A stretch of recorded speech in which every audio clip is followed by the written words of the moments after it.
I took that old piece that used to be in my valance. I cut a chunk off of it. It was about here actually. The reason I used this piece is because it already had a bit of a compound curve to it. So make less metalworking. I've already got a bend to it, right? So I took this before I cut it, obviously. I traced this on that, more or less where I want it to be, with a Sharpie.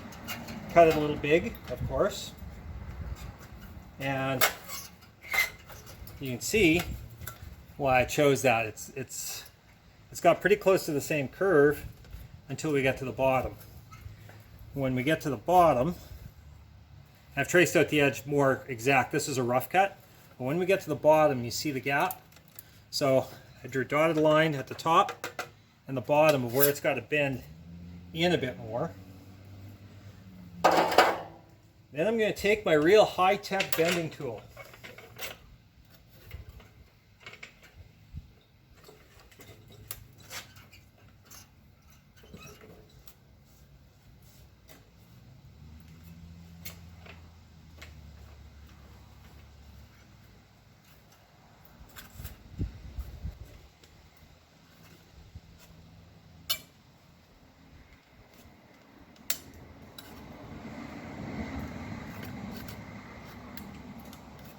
Don't overdo it, little at a time, because a little does go a long ways.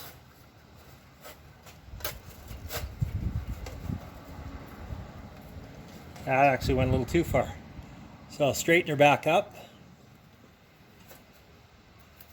Right there. That's where it went too far.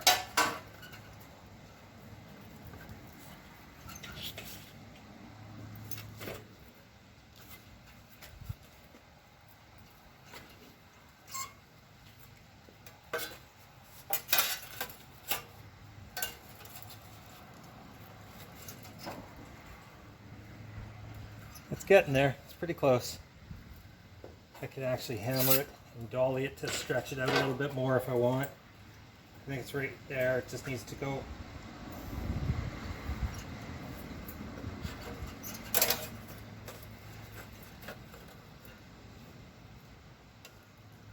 So that's basically how I'm forming this. It's already got the right bend on this axis. So it's just getting the right compound bend. And then trim it more to size. I'm going to keep this edge piece here because it's actually pretty good.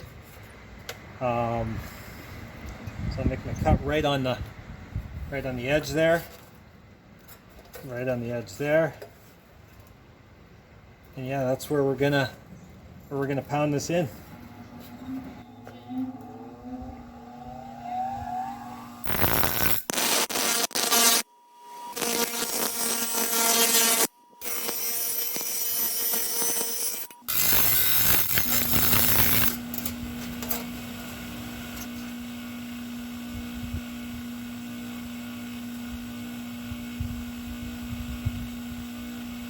Yeah, just to make really sure we've got it right, clamped it on for the edges cut, and I'm just going to hit it a few times with a hammer and possibly a dolly to make sure that the bends are all where they're supposed to be and it's exactly the same shape. So that's the plan now.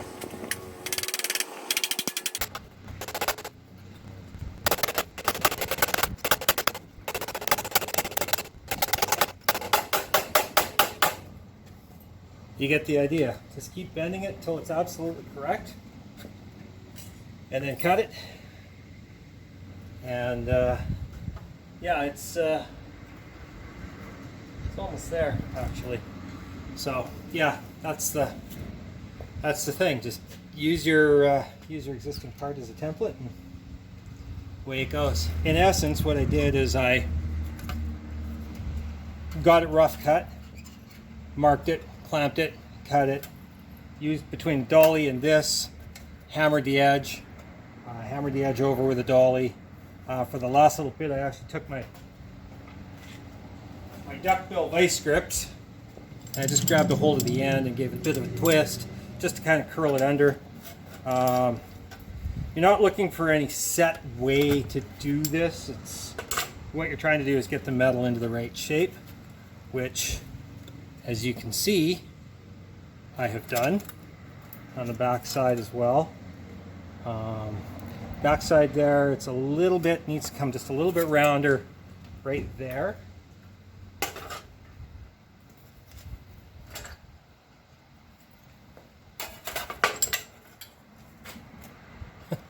There you go, a little bit rounder right there. So it's really not rocket science that you're doing here. It's just a matter of patience and patience and care, and not overdoing it. A little bit, check it. A little bit, check it. And now that this is in, I'm going to grind it back to actual size where it's going to be on the patch size, which will be slightly smaller than this. I've got to come all the way back to the back here, but I can leave a little bit off the front corner, although I probably won't. And yeah, you get the idea of it. Top and bottom's got to get shorter, so that I can then have edges to cut and weld it in.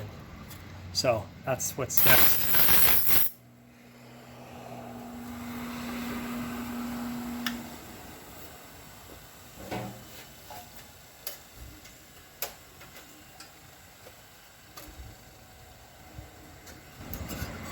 I think the word we're looking for is bingo.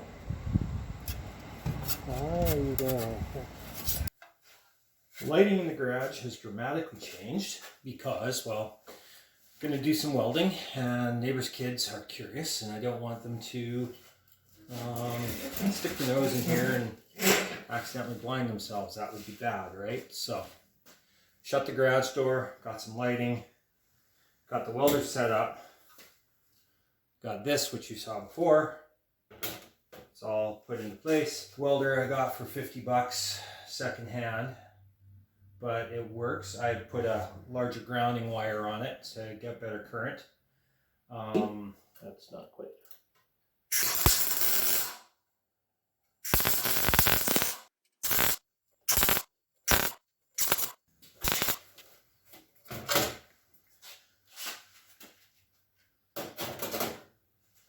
So just so you can see what I'm doing, I'm just tacking it all the way around, and just to hold it in place when I pull these clamps off. It's not even enough to really penetrate. It's just, actually I should probably have it a little hotter. It's just enough to hold this thing from moving. Let's turn you up one just to get a little bit better buzz in there. There we go.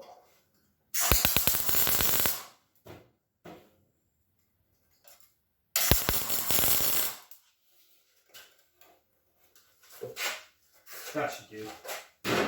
That should do. That should hold it.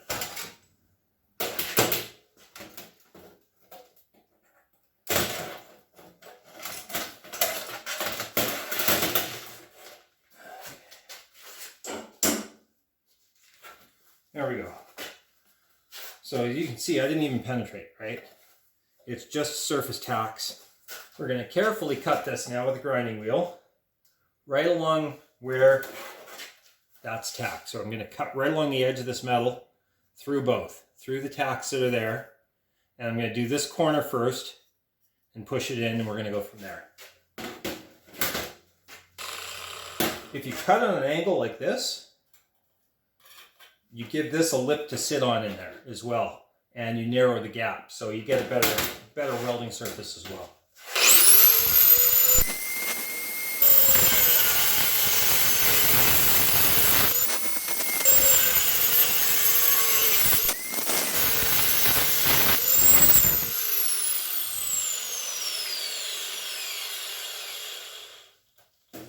Just had that little tiny bit in the corner naturally. So now I can bring this down so it's absolutely flush with that. Wedge it down so it is flush. And then get it where it's flush, right? Use screwdriver to bring her down so it's absolutely even.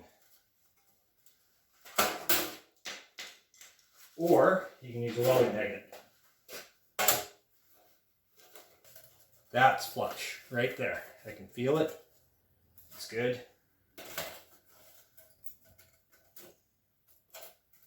It's flush there. It's flush there.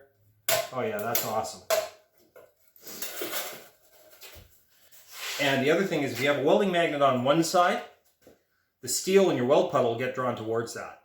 If you have one on both sides, it draws it out, but at least it's even. Just a little something to be aware of.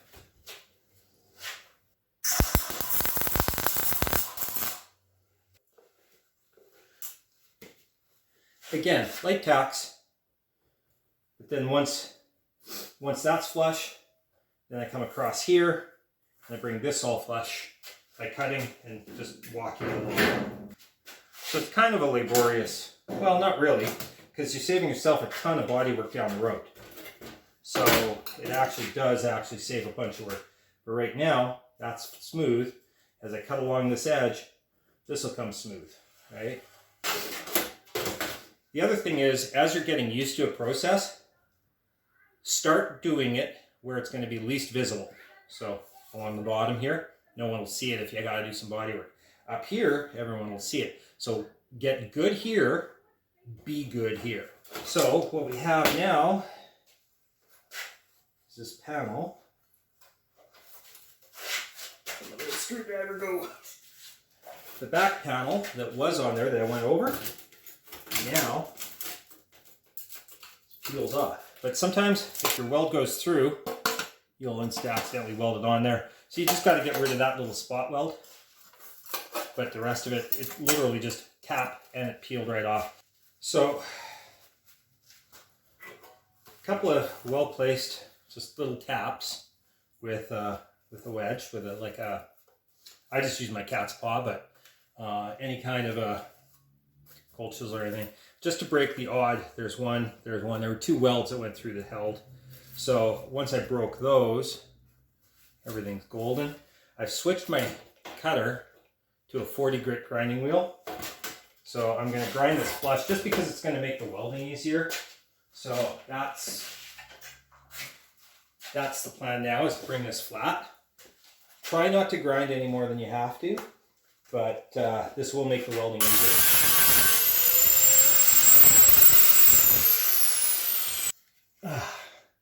Oh, that's better. I can breathe again. So anyway, I'm just going to clean up these last couple welds along here on the inside. And two things. One, it gives you the cleaner weld, but the other thing is it gives you a flat surface for your copper backer. Can't get your copper backer in there with all the bumps in the way, right? So that's the advantage of this. Okay, so all ground down. Got a little tab out the way. The other thing I'm going to do, it's going to seem weird, I'm actually going to weld from the back side. The reason I'm going to do that is because, well, a number of reasons actually. First of all, I have full access to it, so why not? If I weld from the back side, I can see, when I look at this side, I can see my penetration. I can see it perfectly, number one. Number two, the penetration bubble is less grinding than the big bubble, right? So I got the big lumps on the inside where nobody's going to see them. I get the little bumps that are easier to smooth out, take less grinding on the outside. So you get a better look. It still holds it smooth. You got the access, why not do it? The other thing, that way I don't have to, putting this in here and clamping it in, I mean, yeah, that's all well and good if I want to do it from the outside. But if I do it from this side, I can literally hold it here and just roll the fender along so it's always on the copper. So it's kind of a win-win situation to do it that way. So that is the way I'm going to do it.